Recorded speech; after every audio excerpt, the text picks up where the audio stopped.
Thank you. Salam alaikum.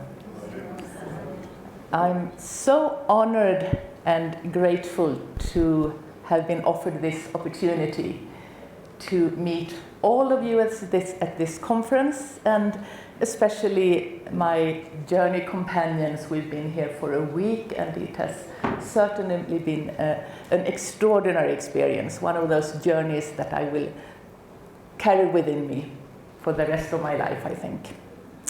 And before I go into my title about wisdom, I just want to connect a little bit with what Sheikh Muslim said this morning when you talked about live and let live, and how can you be steeped in your own tradition while still honoring all the others.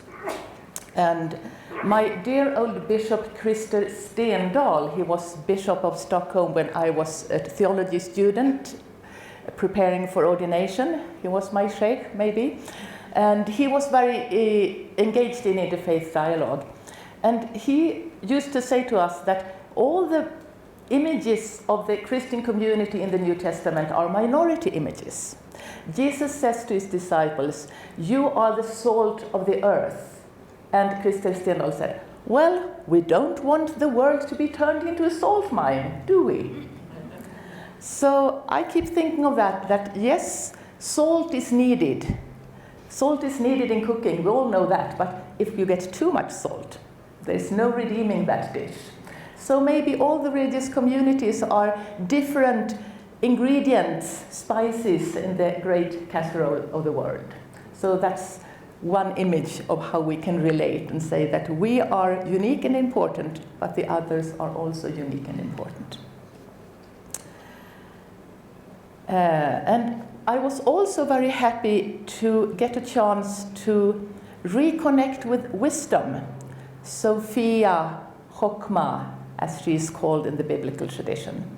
I did once, and that is now more than 20 years ago, my master's dissertation at the Irish School of Ecumenics about Sofia, wisdom as a concept that can enhance interfaith dialogue. So I'll now try to introduce you to this old friend of mine. So when I was invited here, I had to think a bit about the word quest, because it has a flavor in English that isn't easily translated into Swedish. I don't know what words my competitors would use for the word quest. I think it has a very special meaning. So what is a quest? And is there a universal quest? That was my questions. I was then reminded of a book by the English theologian Mary Gray called The Wisdom of Fools.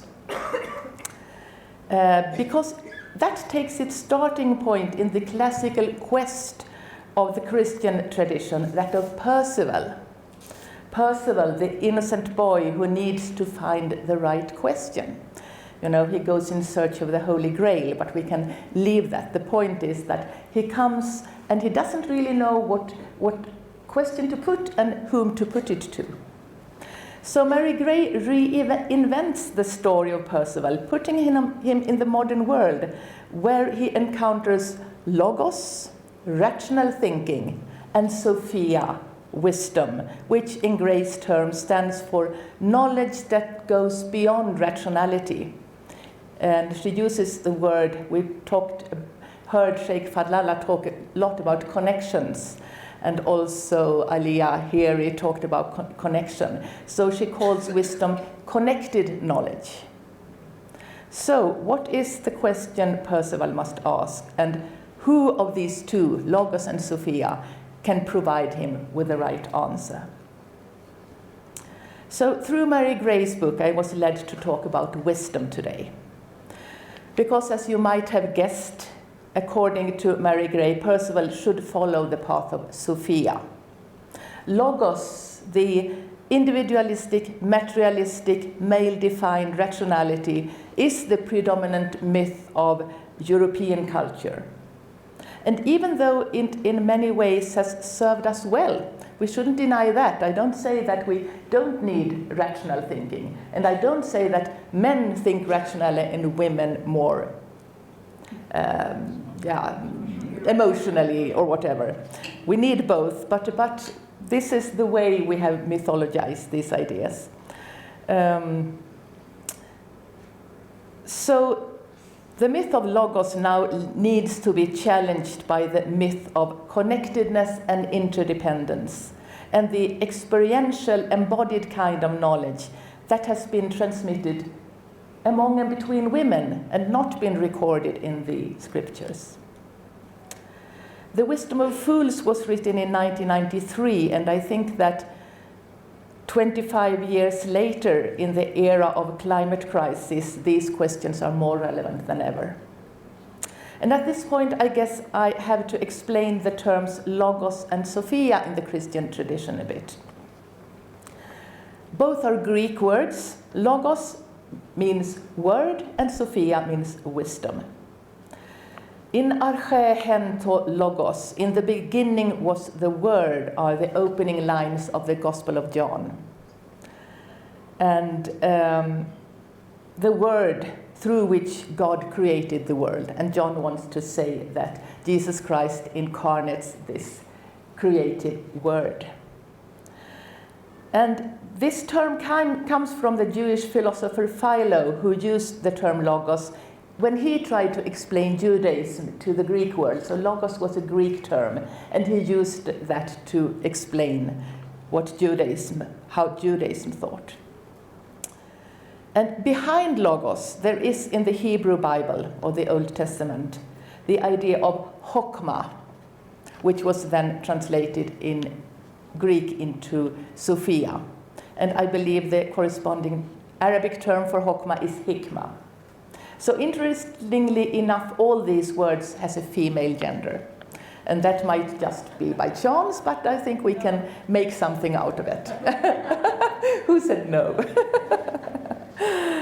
In the books in the Hebrew Bible, known as the wisdom literature, which is often very poetic, chokmah appears as a female personification of God's creative and communicative aspects.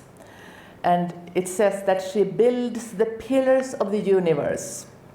She lays the table and invites to a feast for the faithful. She admonishes people to walk the right path. She provides a yoke to enable us to carry the hardships of life, but also jewelry to adorn ourselves with as we celebrate life. And the title of this paper, "Whoever finds wisdom finds life," that is a quotation from the Hebrew scriptures. The idea of chokmah, and I think this is interesting, was developed during the time of exile for the Jewish people when they were in Babylon. And that was a period when they had to rethink their tradition, as they could no longer perform the rites at the temple, which had been at the center of their religious life. So I think this is significant. It is in times of uncertainty, times that call for renewal, that wisdom is most needed, and these thoughts about wisdom appear. In the New Testament, there are clear traces of the wisdom traditions, and some say that the followers of Jesus might have seen him as wisdom personified. And biblical scholars say that John could as well have begun his gospel with enarche and Sofia. In the beginning was wisdom. And they say that, because if we say that the wisdom was incarnated in Jesus and he was a male figure, then it made more sense to John to use logos instead of Sofia.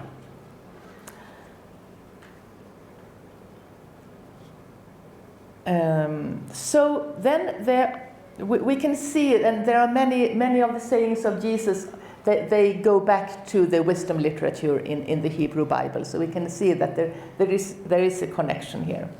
And that survived more in the Gnostic tradition, which then later was deemed as heretical. So unfortunately, Sofia disappeared a bit. But then came back in the medieval times. There was a sapiential tradition, and sapientia again is a female gendered word meaning wisdom, And the female mystics that we talked a bit about yesterday, they talked a lot about wisdom, and also how wisdom and love, Hildegard of Bingen, Mona mentioned her yesterday, she talks a lot about wisdom and love, how they are a couple that we should listen to. So we can see that there is, and also in the Orthodox tradition, Sofia survived much more. We have the Hagia Sophia Cathedral in Istanbul, so which was then supposed to be the axe of the universe at that time, at the Orthodox time. So they named that most important cathedral after Sofia. So she didn't disappear totally. But the first person, as far as I know, to engage wisdom in interfaith dialogue was Nikolaus Gusanoz. He was a 15th century cardinal. He was a philosopher, lawyer, astronomer, as they were at that time. They had very great scope of their knowing. And after the Battle of Constantinople in 1453, when it came under Ottoman rule, which was, of course, for the Christians a disaster, then he wrote a piece called De Pace Fidei, the Pace Fidei, on the peace of faith, to suggest a way for people of different cultures and religions to stop fighting and live peacefully together. And he writes, "It occurred that after several days, indeed on account of continual daily meditation, a vision was manifested to the deeply moved man," and here he refers to himself, of course, "from which he concluded that it would be possible, through the experience of a few wise men who are well acquainted with all the diverse practices which are observed in religions across the world, to find a unique and propitious unity, and through this to constitute an internal peace in religion upon the appropriate and true course." So that was his vision. And then he goes on to describe this vision, which was a council in heaven where the Almighty presided. The Word, then Jesus Christ, was the moderator, if you want. And there was an Italian, an Arab, an Indian, a Chaldean, a Jew, a Scythian, a Persian, a Syrian, a Spaniard, a German, a Tatar, a Bohemian, and an Englander, he says. As well as St. Peter and St. Paul, they all took part in this to share their different wisdoms. And then the key argument is that they could all agree on wisdom, and the Word says the following: "You are advancing to our goal toward which we aspire in the correct manner. Even though you acknowledge diverse religions, you all presuppose in all of this diversity the one which you call wisdom. But say, does not this one wisdom embrace everything that can be stated?" So he finds that wisdom is something that can be found in all religions. And then, of course, this is not a pluralistic presentation by today's standard. Being a 15th century paper by a Christian theologian, it puts the whole argument within Christian parameters, so that the participants ultimately agree on that the Trinity, as well as the sacraments and all of Christian doctrine, is the best sort of form for this wisdom. But I still find it really fascinating that he, in the 15th century, was able to visualize a philosophical dialogue between people of various cultures and religions to end religious war, and that he would put wisdom at the center of this argument. And wisdom has been also kind of a unifying concept in Buddhist Christian dialogue of the last century. Prajna and karuna, wisdom and compassion, are central concepts in Buddhism, much like wisdom and love in the sapiential Christian theology. And there is also a female personification of wisdom in Buddhism, Prajna Paramita. And the Buddhist scriptures describe her in terms they are astonishingly similar to those in the wisdom literature in the Bible. And another interesting thing about this is that the Prajna Paramita tradition arose in a period called the second turning of the Dharma wheel, when there was a new development within Buddhism where the Mahayana tradition appeared, which made it more accessible to common people. It was not so elitist as it had been from the beginning with only the monks, but now it became more open to everyone, you could say. So again, we can see that the idea of wisdom comes when society and religion are in need of renewal. And I guess we could say the same about Gusanoz time. I mean, the loss of Constantinople had happened, and Christendom had to rethink its status a bit, and the Protestant Reformation was only a few decades away and had indeed already started, because it didn't start with Martin Luther.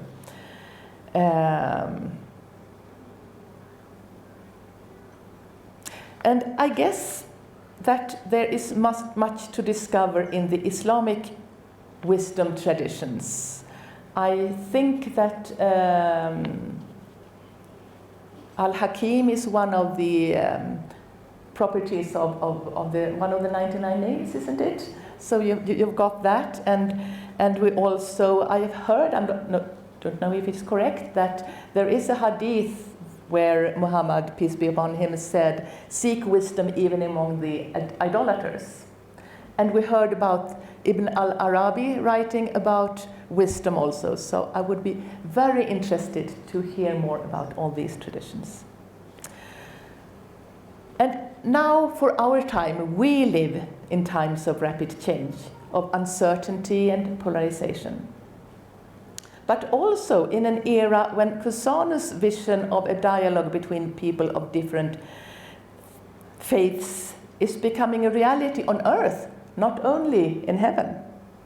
We need to ask the right questions.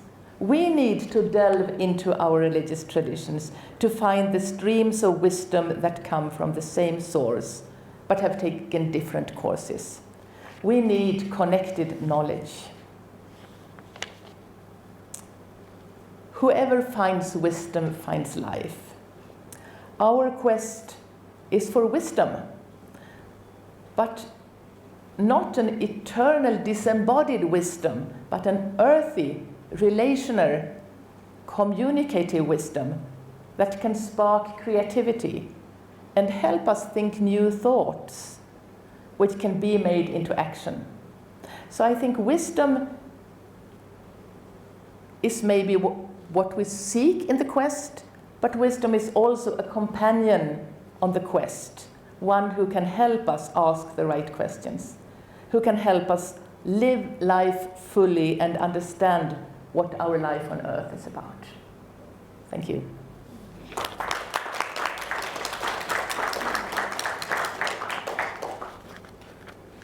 Thank you so much, Helene, for that wonderful talk. For me, you just completely transformed my idea of wisdom as this old, bearded man, ancient man. It's a completely different idea, because when I hear the word wisdom or wise, I was connected with something ancient. But as you said, it's a source of renewal, which is a wonderful way to look at it. And obviously, again, looking at its universality. Beautiful, thank you. I think we've got time for a few questions if anybody wants to offer a question to Helene. I would also like to add, I'm sure that Mona gave a nice introduction on Helene yesterday. Well, the tea is the tea. Yeah, during this session. But just maybe those that weren't there. Helene is part of our Swedish contingent that's come over here. She's a successful journalist and is also educated priest who's worked at a local parish in Stockholm, but now she's working at the Center for Interfaith Dialogue at the Stockholm Diocese. So, she's it's very interesting that you have such an eclectic interest in your journals, in the literature. So that's also something that we could obviously bring out sometime and talk. Anybody want to offer any questions?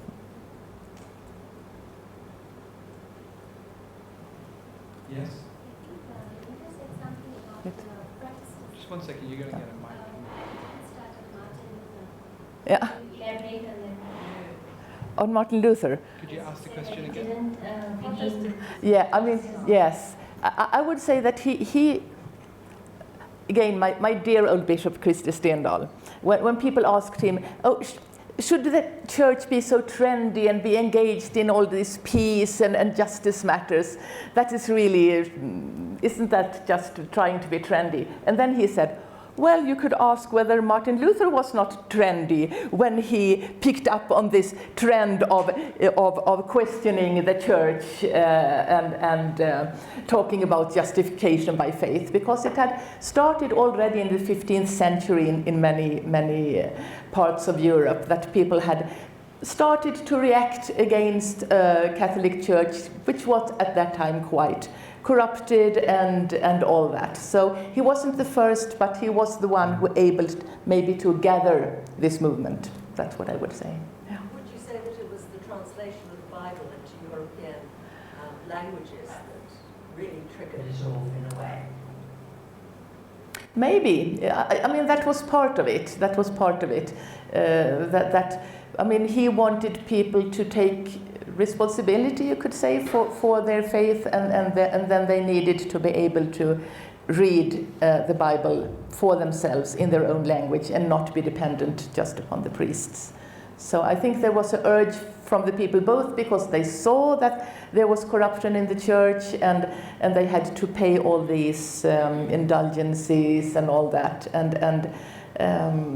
yeah, so I think there were many strands that went into it, but translating the Bible was certainly one of them. Yeah. Thank you. Thank you very much, everyone. We'd love to give you another round of applause before we... Thank you. Thank you for being such an inspiring audience. Yeah.